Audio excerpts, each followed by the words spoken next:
Yo, what's up guys? We're here in the Northeast and look at how much snow we got. If you saw our video yesterday, we ran out here into this hot tub in there in the snow, and look at how deep it's drifted. We've got, I don't know, this snow blower, this is probably at least 2 feet to the top of this snow blower here, and we got it drifted far up over these chairs. I didn't blow that snow. So anyway, got a lot of work ahead of us.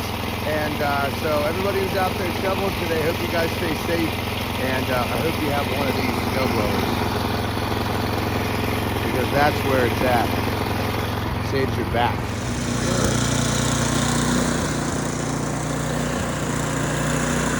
Hey man, what are you doing?